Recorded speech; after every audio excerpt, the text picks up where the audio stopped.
I sat down at the gift table like I belonged there, slid a thick envelope across the satin cloth and said, "Here's every dollar I spent. If you want your real dad so bad, ask him to pay the rest." The room went dead silent.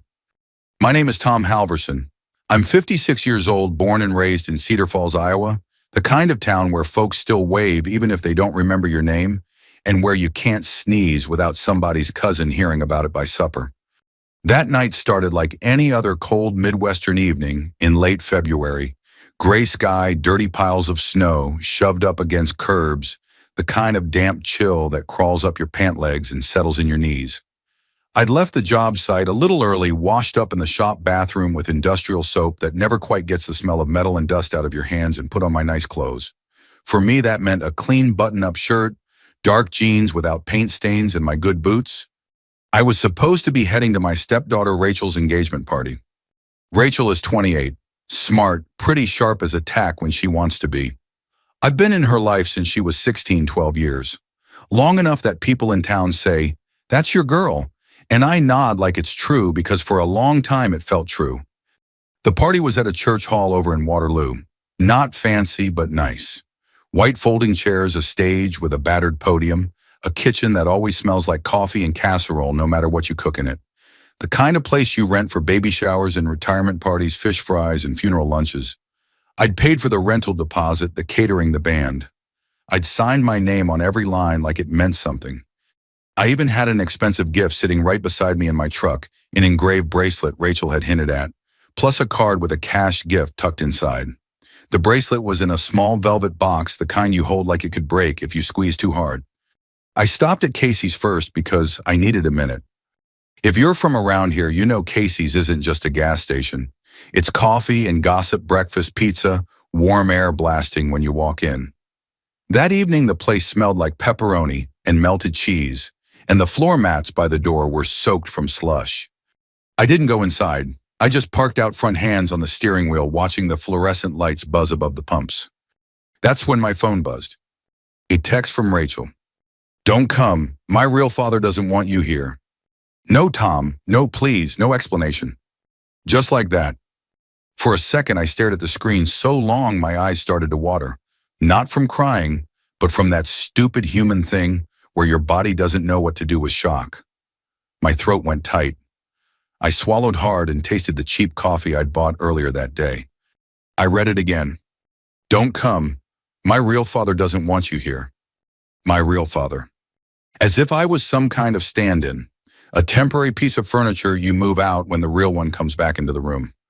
My hands went numb on the wheel. I felt my heartbeat in my ears. Somewhere across the lot, a guy in a Carhartt jacket scraped ice off his windshield to sound like sandpaper on glass, and life just kept going. I wanted to call her. I wanted to drive straight to that hall and demand an answer. I wanted to march in there and say, "Excuse me, who paid for this party?" But I didn't. I've spent most of my life working with my hands, fixing things for a living. HVAC work teaches you patience. You don't rage at a furnace. You troubleshoot. You breathe. You look for the real problem. So I sat there breathing through my nose, feeling the heat from the vents dry my knuckles. And then I made one call. Not to Rachel. Not to my wife, Diane. I called Cedar Valley Credit Union, where I've had my account since I was a kid, with my first summer job mowing lawns. A woman named Linda answered, older voice calm, probably somebody's grandma. "Cedar Valley Credit Union, this is Linda." "Hi, Linda," I said, and my voice surprised me. It sounded steady. Too steady. "This is Tom Halverson. I need to ask you something about a couple payments."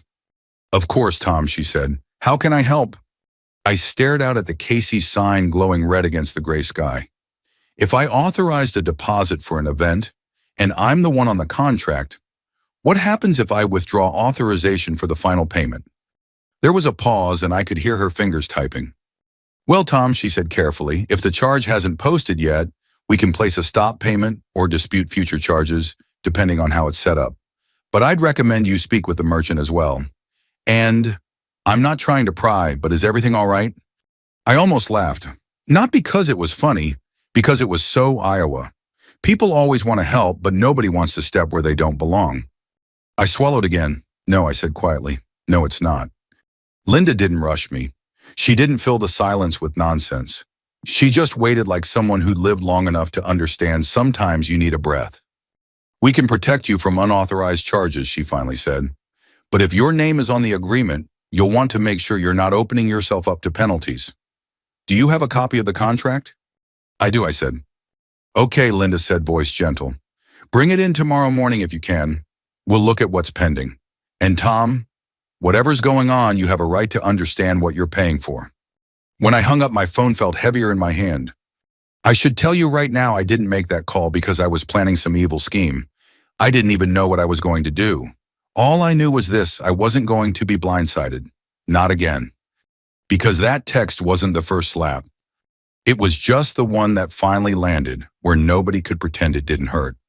I sat there a minute longer, watching cars pull in and out, watching people laugh as they walked into Casey's with their kids, and I thought about Rachel at 16. She'd been all elbows and attitude back then, hair in a messy ponytail, eyes that could cut glass when she was mad. Diane and I weren't even married yet. We were dating. Diane worked reception at a dental office, and I was already running my small HVAC business, picking up contracts from local schools and a couple factories. Rachel didn't want me around at first. She made that clear. She'd say Mom's boyfriend like it was an insult. But over time, things shifted. Not in some movie way, in small, ordinary ways. The first time she called me because her car wouldn't start, it was 10 degrees outside. She was stranded behind the high school panicking. Diane was at work. Her real dad, Rick Lawson, was nowhere. I drove out there with jumper cables and a thermos of coffee, and I found her sitting in the driver's seat, with her hands stuffed in her sleeves, trying not to cry. I got the car started. I didn't lecture her. I just said, let's get you home.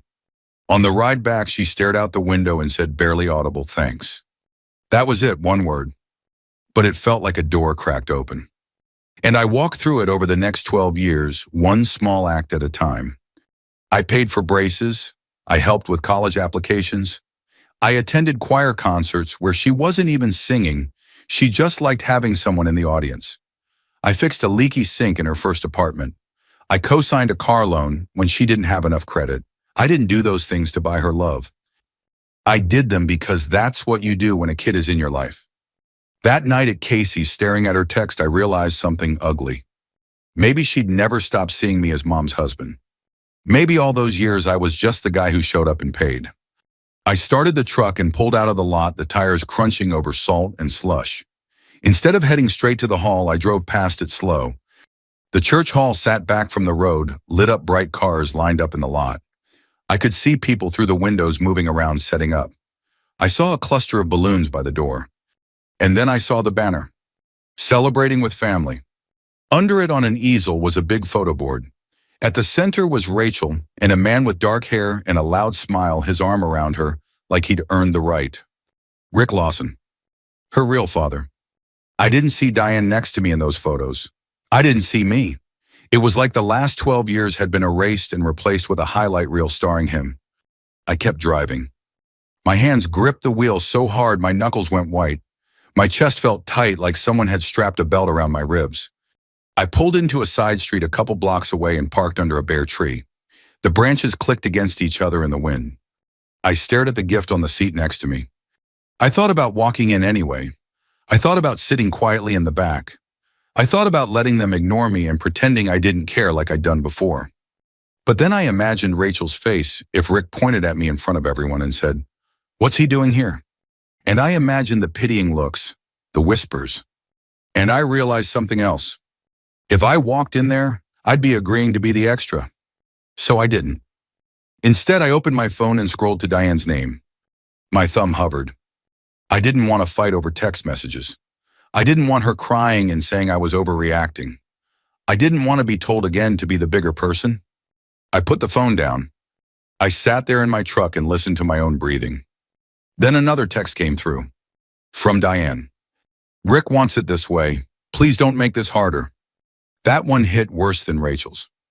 Because Diane knew what I'd done, what I'd given. She knew I paid for the hall, the food, the band.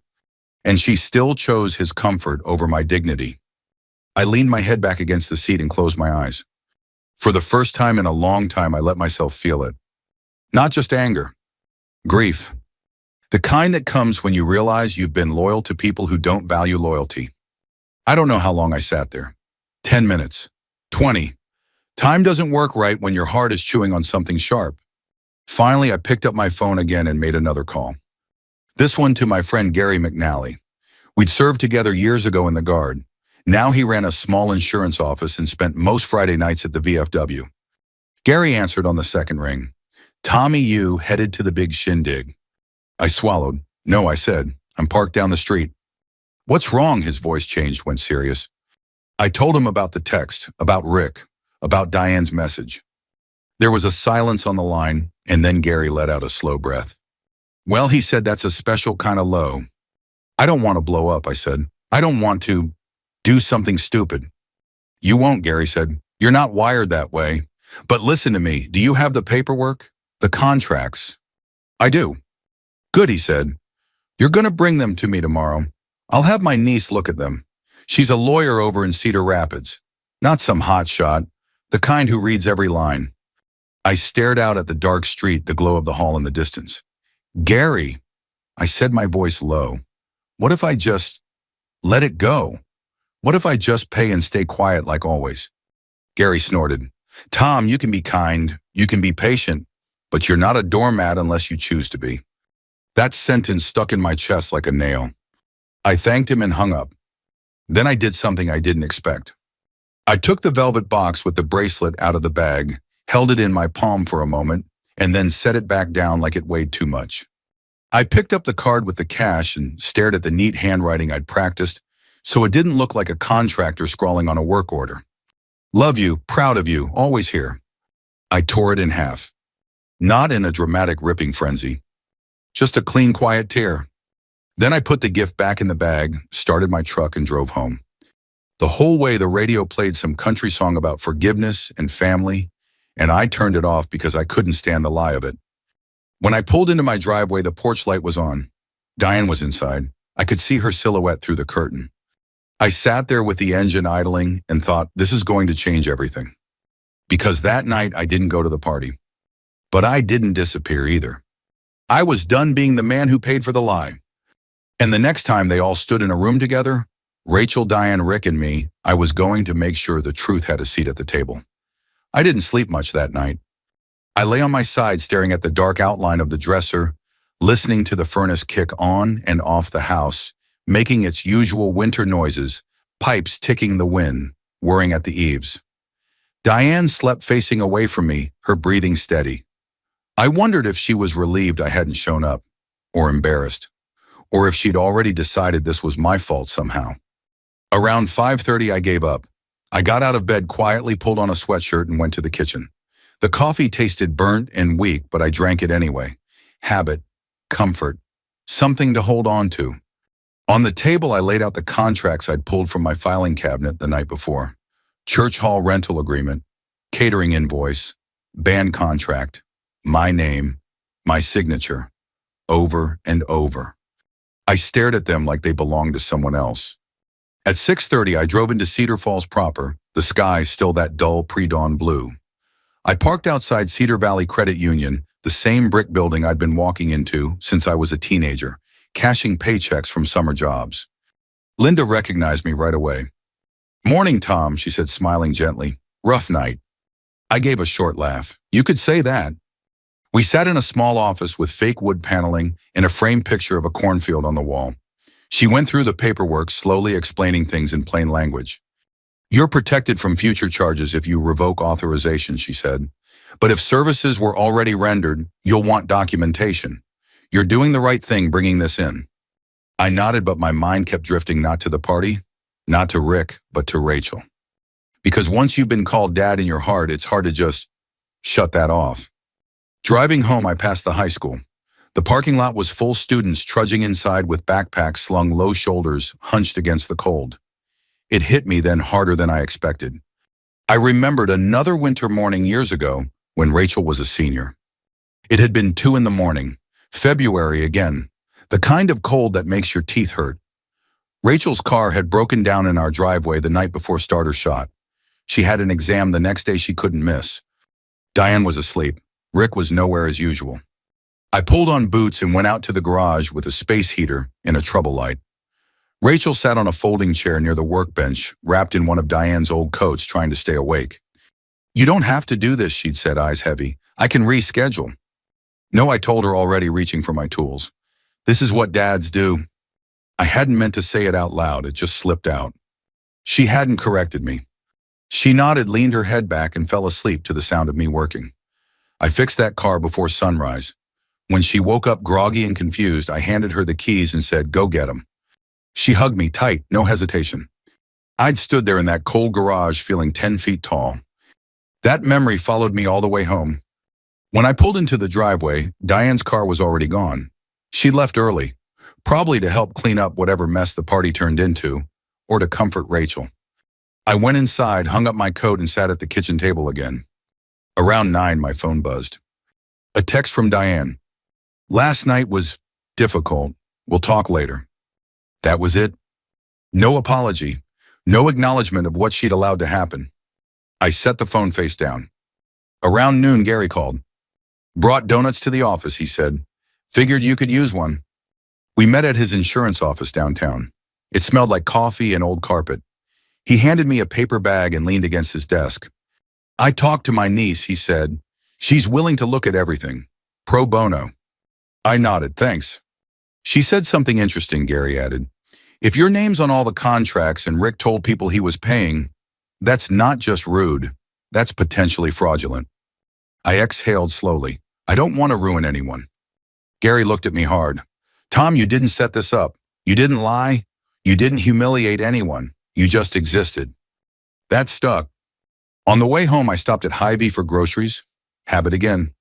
As I stood in the aisle staring at shelves of cereal, I remembered another moment. Rachel's college graduation. The sun had been brutal that day baking the bleachers. I'd worn my only blazer. Diane had told me Rick would be there. I'd braced myself. When it came time for pictures, Rachel waved me over, then hesitated when she saw Rick standing nearby. Rick smiled wide and said, "Come on, kiddo. Your old man wants a picture."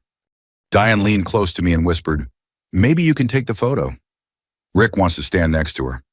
I'd swallowed my pride and lifted my phone. I took the picture. I stood off to the side. I clapped louder than anyone. I told myself it didn't matter, that being there was enough. In the Hy-Vee aisle holding a box of bran flakes, I realized how many times I'd stepped aside. How many times I'd made myself smaller so someone else could feel bigger. That afternoon, another text came through. From Rachel. "Why didn't you come last night?" I stared at the screen. I typed erased, typed again. "Because you told me not to." I didn't send it. Instead, I wrote, "We'll talk when you're ready."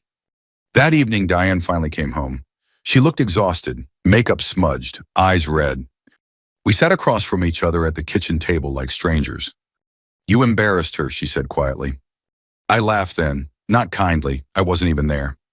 "You could have fixed it," she said. "You could have just paid and let it go." I leaned forward. "Diane, I did let it go. For 12 years. She opened her mouth and closed it. "He's her father," she said finally. "And what am I asked?" She didn't answer. That silence told me everything. Later that night, as I lay awake again, I realized something important. This wasn't just about money. It was about being erased, about being convenient, about being useful only as long as I stayed quiet. And for the first time since Rachel was 16, I accepted a hard truth. Being there doesn't make you valued. Being quiet doesn't make you loved. The next time we were all in the same room together, I wasn't going to raise my voice. I wasn't going to beg. I was going to let the truth speak. By Thursday morning, the town already knew. That's how places like Cedar Falls work. You don't need Facebook. You don't need the news. All it takes is one person talking to another at a gas station, a hair salon, or over coffee at the diner on Main Street. I was picking up a replacement thermostat at the supply shop when one of the counter guys, Dave, glanced up from the register and said, "Real casual. So, big engagement party last weekend, huh?" I froze for half a second. "Was supposed to be," I said. He nodded slowly, heard it ended early. There it was, the first crack. I didn't ask questions. I paid, thanked him, and left with the box under my arm, my chest tight again. Not panic this time. Something closer to resolve. When I got back to the truck, my phone buzzed. An email from the church hall coordinator. Subject line seating chart final version. I almost deleted it without opening. Almost. But something made me tap the screen. The email was short and polite, the kind written by someone who's been doing this job a long time. Hi, Diane. Here's the final seating layout for tonight. Let me know if there are any last-minute changes. Best, Karen. Attached was a PDF. I opened it. Round tables numbered neatly, head table at the front. Names listed under each table. I scrolled. Rachel Lawson, Rick Lawson, Diane Halverson. I kept scrolling. No Tom. Not even tucked at some corner table. Not a typo, not an oversight. I wasn't seated because I wasn't invited. My hands started to shake, not with anger, but with something colder, something steadier. I thought back to all the times I'd stood off to the side. Graduation photos, family dinners where Rick showed up late and still got the best seat. Conversations where my opinion was quietly bypassed. This wasn't accidental. This was a decision. I sat there in my truck engine off heater blowing warm air that did nothing to calm me and stared at that screen until the letters blurred. Then another message came through. From Diane. Rick will give the father of the bride toast. You understand, right? He's her real dad. No question mark. Just expectation. I felt something in me finally shift. Not break. Shift. I typed back slowly. I understand. That was all. I didn't mean it the way she thought I did. That afternoon, I drove over to Gary's office again. His niece, Melissa McNally, was already there. Early 30s, sharp eyes, hair pulled back tight like she didn't have time for nonsense. She spread the contracts out on the table like playing cards. Okay, she said, tapping the hall agreement. Your name only, catering your name, band your name, alcohol rider your name. She looked up at me. Rick Lawson isn't legally attached to this event in any way. I figured, I said. Did he tell people he was paying, she asked. I'm pretty sure. She leaned back. Then that's a problem. Not for you. For him. I rubbed my hands together, suddenly cold. I don't want to sue anyone. She nodded. You don't have to, but you do need to protect yourself. You can withdraw authorization for remaining payments and require payment confirmation on site if services continue. Gary grinned from the corner. Translation, you're not canceling the party. You're just not footing the bill anymore. I swallowed. What happens if they can't pay? Melissa shrugged. Then the event stops. That's not revenge, that's reality. I sat back in my chair. For the first time since that text, my breathing slowed. I wasn't plotting. I wasn't scheming. I was simply stepping out of the way and letting the truth stand where I used to. Before I left, Melissa slid the contracts into a thick manila envelope and handed it to me. Keep these with you tonight, she said. If anyone asks questions, you answer calmly. Facts only. That word echoed in my head as I drove home. Facts. No emotion, no yelling, no begging. Just facts. At home, Diane was in the bedroom getting ready. Dresses hung from the closet door, shoes scattered across the floor. She looked at me in the mirror. You're not dressed. No, I said. She turned. You said you understood. I do, I said. I understand exactly where I stand. She frowned. Tom, don't do this tonight. Do what I asked. Make things awkward. I smiled sadly. Diane, I didn't make things awkward. I just stopped pretending they weren't. She shook her head like I was being unreasonable. You're taking this too personally. I looked at her, really looked at her. 12 years, I said. How much more personal does it need to get? She didn't answer. I waited until she left, then I changed my shirt, not into something fancy, just clean, respectable, the way I always showed up. I slid the manila envelope into my coat pocket. Outside, the sun was already dropping that early winter dusk that turns everything blue and flat. I drove toward Waterloo with the radio off the road, humming under my tires. As I pulled into the church lot, I saw the cars. More than before. People laughing, hugging, smoke curling from breath in the cold. I parked near the back. I could hear music inside, a band warming up, someone laughing too loud. For a moment, I stayed in the truck and put my hand on the envelope. This wasn't about punishing Rachel. This was about refusing to be erased quietly. I opened the door and stepped out into the cold. The first thing that hit me when I opened the hall doors was the noise. Not loud exactly, just full. Voices bouncing off the cinder block walls. Laughter layered over laughter. The squeak of folding chairs dragging across the floor. A microphone popping as someone tapped it to test the sound. And underneath it all, the smell barbecue pulled pork, cheap coleslaw coffee that had been sitting on a warmer too long.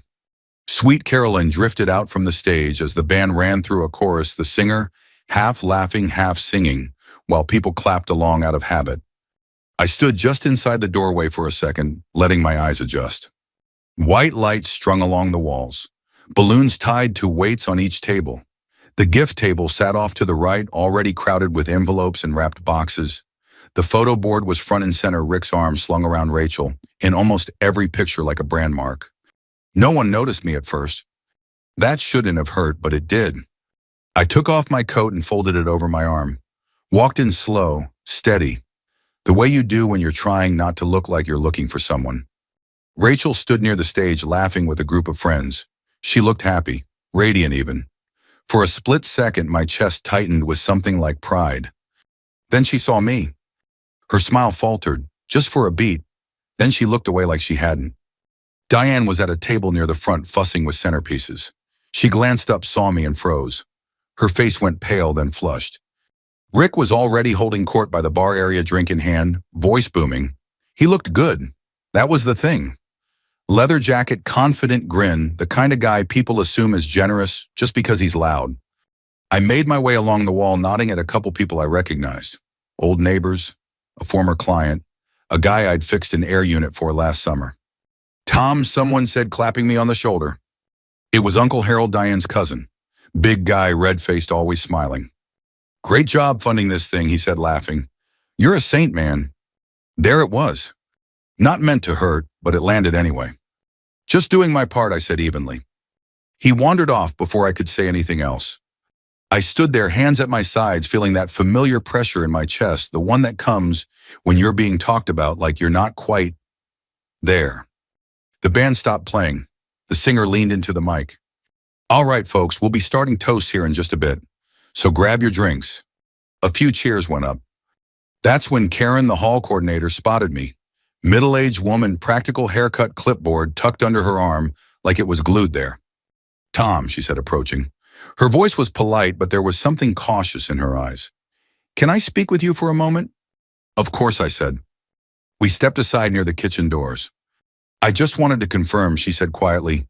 We're good on the final payment for the catering and the band overtime, correct? I met her gaze. I haven't authorized anything beyond what's already been paid. Her lips pressed together. I see. That's why I'm here, I added. If there are questions, I can answer them. She nodded slowly. All right, thank you. As she walked away, I felt a strange calm settle over me. Not relief. Clarity. The music kicked back up louder this time. People clapped, drinks clinked. Someone shouted, turn it up. I watched Rick throw an arm around Rachel and spin her halfway around like they were on a dance floor. She laughed, head thrown back. For a moment, I thought about the garage, about that winter night, about her asleep in that folding chair. I thought about leaving, but then I thought about the seating chart, about Diane's text, and I stayed. The band finished their song. The singer cleared his throat. All right, he said. We're going to get started with a few words from the family. Rick grabbed the mic before anyone else could. Hey, he said, raising his glass. Everybody listen up. The room quieted, that warm buzz settling into expectation. I just want to say, Rick began, slapping Rachel lightly on the shoulder, how proud I am of this girl right here. Being her dad has been the greatest honor of my life. My jaw tightened. She's always been my little girl, he continued, no matter what. And seeing her here tonight surrounded by family, well, that's what matters. People murmured approval. Someone wiped an eye. Rick lifted his glass. To family. Glasses clinked. I felt invisible. Then the bandleader leaned over to Karen and whispered something. Karen frowned, checked her clipboard, and scanned the room. Her eyes landed on me. She walked over again this time, with the catering lead close behind her. Tom, Karen said quietly but firmly, we need to clarify payment before continuing service. Rachel noticed then. She turned, saw Karen, saw me. Her face hardened. She marched across the floor, heels clicking sharp against linoleum. "What's going on?" she demanded. Karen gestured between us. "There's a balance remaining. We need authorization." Rachel looked at me like I'd slapped her. "You need to fix this," she said, loud enough for nearby tables to hear. "Right now." The music stopped completely. Heads turned. I reached into my coat pocket and felt the envelope, thick, solid, real. I pulled it out. I walked over to the gift table, set it down gently, and slid it forward across the satin cloth. "This," I said, voice calm as every dollar I've paid, every deposit, every invoice. My name, my signature. The room was silent now. I looked at Rachel. "You wanted your real dad," I said evenly. "He's right there. Ask him to cover the rest." Rick laughed nervously. "Come on, Tom." Karen cut in. "Sir, can you confirm payment?" Rick's smile faltered. "Well, I just need to make a call," he said, backing away. He didn't come back. People stared.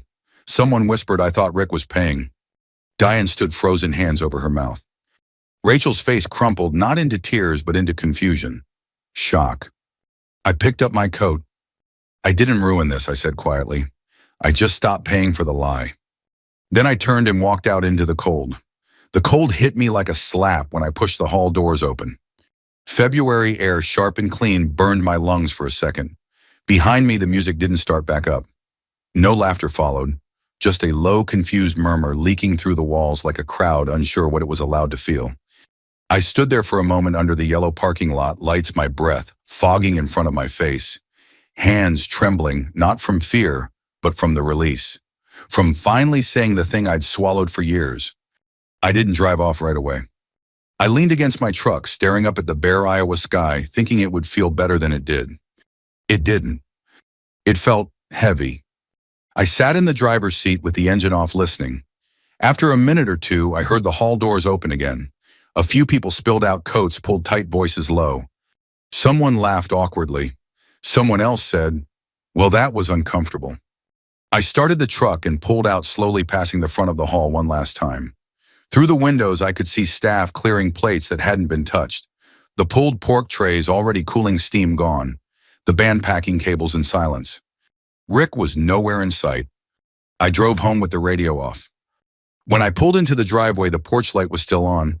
Diane hadn't beaten me home this time. Inside, the house felt hollow, too quiet. I sat at the kitchen table again, seems like I did a lot of that lately, and rested my elbows on the wood. I didn't feel victorious. I felt tired. Around midnight, my phone buzzed. "Rachel, why would you do that to me?" I stared at the screen, the words blurring for a moment. I typed slowly. "Why would you ask me not to come?" Dots appeared, disappeared, appeared again. "Mom said you'd understand." I exhaled through my nose, a humorless sound. I typed I did understand. Then I set the phone down and didn't wait for a reply. Diane came home close to 1 in the morning. She didn't take off her coat right away. She stood in the doorway like she wasn't sure she was welcome. "You humiliated her," she said quietly. I didn't look up. "No," I said. "I told the truth." "You could have handled it privately." I finally met her eyes. I tried. For 12 years. She opened her mouth to argue, then stopped. Her shoulders sagged. "Rick left," she said. People were whispering. "The party just fell apart." I nodded. "I know." She sank into the chair across from me. "Rachel's devastated." "So was I said. "Tonight. And a lot of other nights you didn't see." Tears welled in her eyes. "She's my daughter." "I know," I said, "and I was your husband." The words hung there between us, heavy and final. We didn't yell. We didn't fight. We just sat there in the wreckage of something that had been cracking for years. The next few days were quiet. Too quiet. I went to work, fixed furnaces, replaced filters, talked about the weather with customers who had no idea what had blown up in my living room. At the VFW on Friday night, Gary slid a beer across the table and said, "Heard the party was memorable." I snorted softly. "That's one word for it." He took a sip, then said, "You okay?" I thought about it. "I think so," I said, "just sore." He nodded. "That's what happens when you finally stand up after sitting too long." Saturday afternoon, Rachel called. I let it ring once, twice. Then I answered. "Tom," she said, voice tight. "Mom said you wouldn't really leave us hanging." There it was. The assumption. I already did, I said calmly. The night you texted me not to come. She went quiet. I didn't mean it like that, she said. I know, I said. You meant it how you meant it. She sniffed. Rick said he had it handled. I closed my eyes. Rachel. He always says that. Silence stretched between us. Finally, she said, do you hate me? That question cut deeper than anything else. No, I said honestly, I love you. But loving you doesn't mean disappearing. She didn't answer right away. There's something you should know, I said. What? I opened a small college fund months ago, I said. Not for you, for your future kid. If you have one, it's locked. Nobody can touch it. It's not about money, it's about making sure the cycle stops somewhere. She started crying then, not loud, just quiet sobs. I didn't know, she whispered. That's the point, I said gently. Real love doesn't need an audience. We ended the call not fixed, but clearer. Diane and I separated a month later, not angry, just honest. She moved into a small apartment near her work. We spoke politely, carefully, like people handling something fragile. Sometimes I missed her. Sometimes I didn't. Life settled. One evening, weeks later, I was back at Casey's grabbing coffee. The clerk said, "You're Tom Wright." I nodded. My sister was at that party, she said. She said, "You handled yourself real classy." I smiled faintly. Thank you. Driving home, I thought about that word. Classy. What it really means. It doesn't mean staying quiet while you're erased. It means standing up without becoming cruel. I parked in my driveway and sat there a moment, engine ticking as it cooled winter air drifting in through the cracked window. I'd lost a family I thought I had, but I'd kept something else. Myself. The house felt different once the dust settled. Not empty, just honest. Mornings were quieter. No rushing to accommodate someone else's schedule. No swallowing words to keep the peace.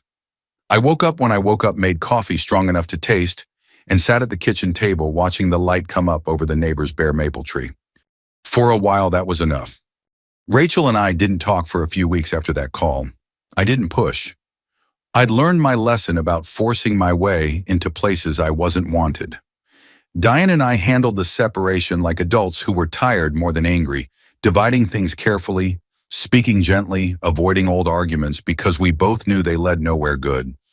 One afternoon in early March, I was in the garage tuning up my snowblower before storing it for the season when my phone rang. Rachel again. This time I answered right away. "Hey," I said. "Hey," she replied. Her voice sounded different, less sharp, less certain. "I've been thinking. A lot." I waited. "I didn't realize how much you did," she said finally. "I mean, I knew, but I didn't know." I wiped my hands on a rag. "That happens." She let out a shaky breath. "Rick hasn't called me since that night." I didn't comment. Facts didn't need decoration. "I'm not calling to ask for anything," she said quickly. I wanted you to know I'm sorry. For the text. For treating you like you were optional." That word again. Optional.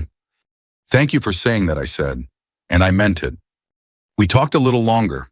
About her job. About the wedding, smaller now, quieter, paid for by her and her fiancé this time. About how awkward things felt with her mom. Before hanging up, she said, "I don't expect things to go back to the way they were." "They won't," I said gently. "But they don't have to stay broken forever either." After the call, I stood there in the garage listening to the faint drip of melting snow off the roof and felt something loosen in my chest. Not everything, but enough. A few days later, I stopped by the VFW for fish fry night. Same faces, same jokes. Gary slid a plate in front of me and said, "You look lighter." "Lost some dead weight," I said dryly. He chuckled.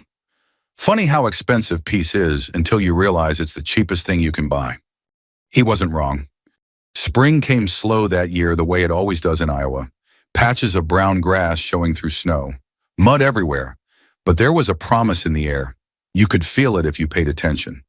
One evening, I took a walk through my neighborhood, hands in my pockets, thinking about the last 12 years. About how easy it is to confuse endurance with love. How often people like me, men my age, are taught that being good means being quiet, being useful, being invisible.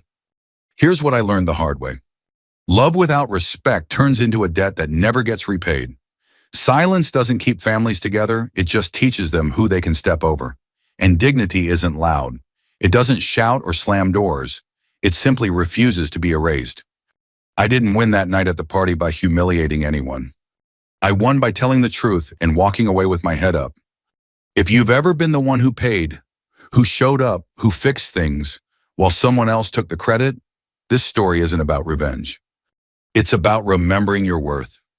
And if this hit close to home, maybe share it with someone who needs to hear that they don't have to disappear to be loved. And if you'd like to hear more stories like this, stories about standing up without losing yourself, consider subscribing. Thanks for listening.